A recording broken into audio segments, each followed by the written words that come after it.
Hello friends, I got inspired by my recent trip into doing this video, which is going to be about usury, not a popular mainstream topic, but I believe that it has a lot of impact in today's world.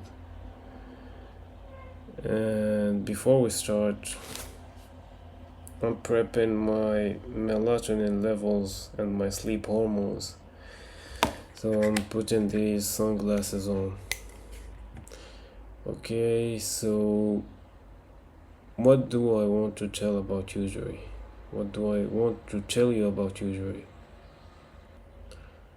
Well, let's start off by first defining what usury is.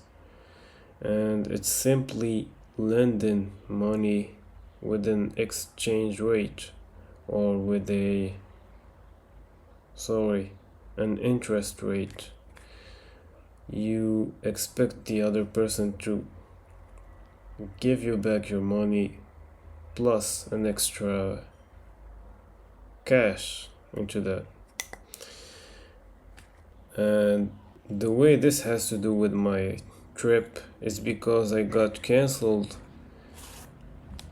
my booking on booking.com, which was a scam. And the reason it was a scam is because the posting on booking.com was a fake one. There wasn't a owner of the property that's been listed, or that the owner wasn't the legitimate one. And I realized that it's not just that scammers who are not owning their own properties, but the majority of people on these apps that are renting their houses are not the property owners of their houses. It's mostly financed by the banking system and facilitated by the banking system. So if everyone really owned their houses, I think that you would have a tougher time advertising your house as a scammer. Recently, I've seen countries where there's a lot of tourism struggling with these apps. I'm talking about the people that are trying to purchase property on their tourist successful countries. So people are blaming these apps for making owning a property on their own countries a difficult task.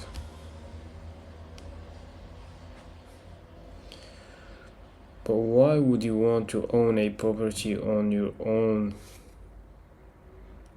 cluttered urban I don't know what other adjective I can use, but there's land that's so cheap, and we're going to talk about this later on. But the internet is somewhat making a lot of jobs available worldwide, and you can own property wherever you want in the world and still not be dependent on the land you live in. So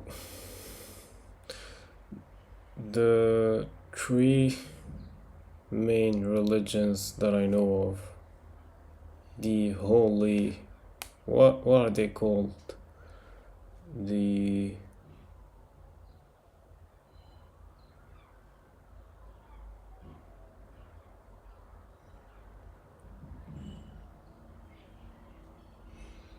Abrahamic religions, Christianity, Islam, and Judaism.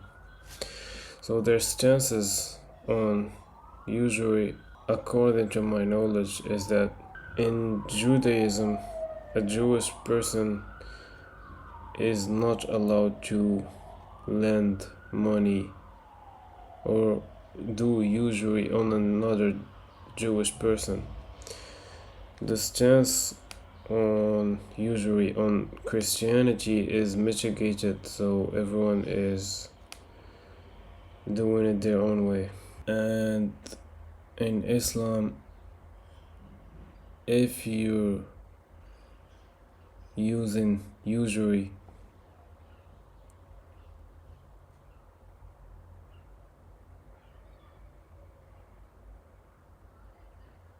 it's said clearly that you are picking the side which is going to war with God.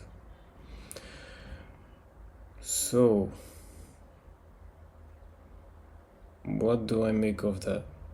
Is to simply give war a chance, and not in a let's start a war way. No, in a what's the worst thing that could happen if you're siding with God?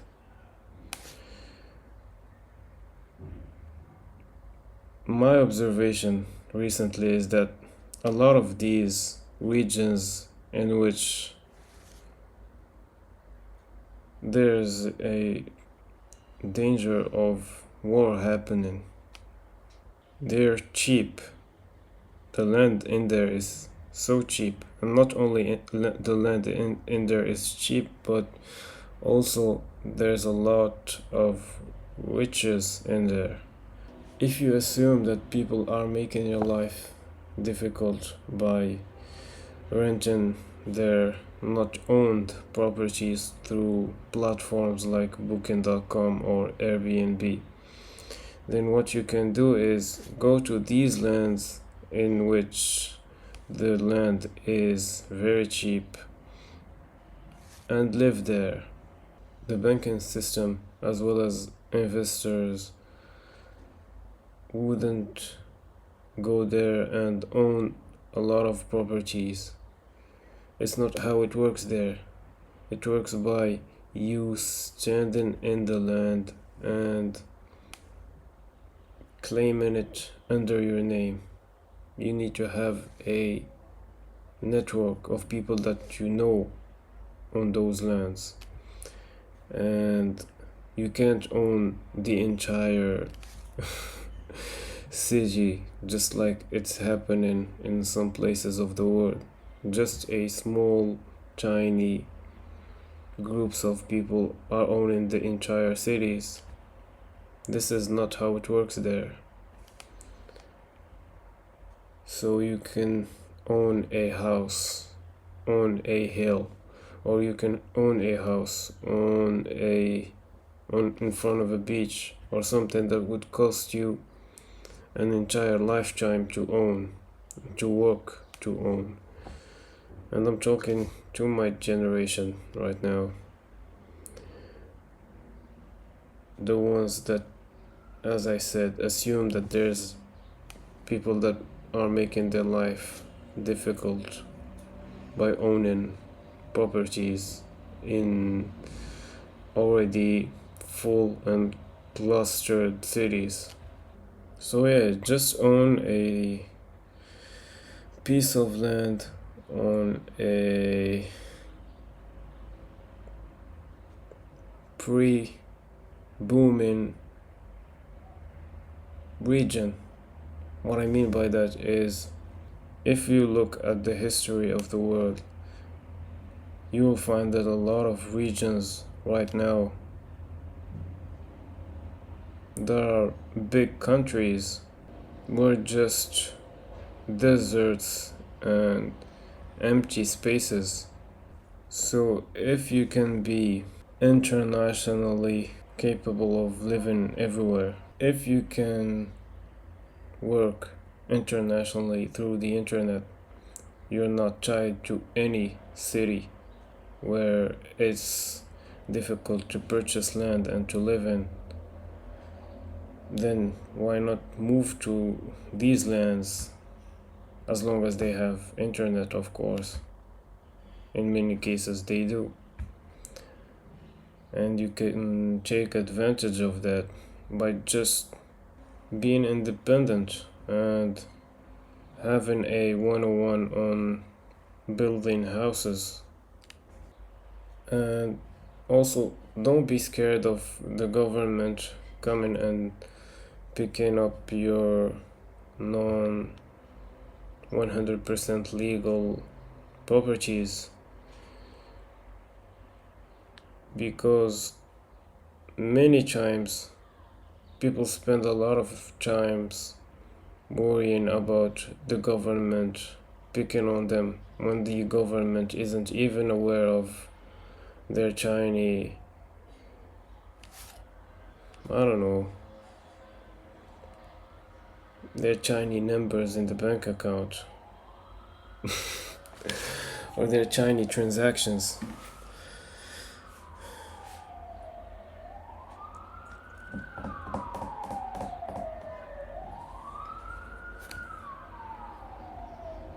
Yeah, I forgot to say that owning these properties is not protected by the government, so you have to do your due diligence in researching the properties that you're going to buy. And at the same time, as I told you, you need to have a network in those regions. You can't just go there and be like, here's my credit card, give me the piece of land that's so cheap. It doesn't work like that.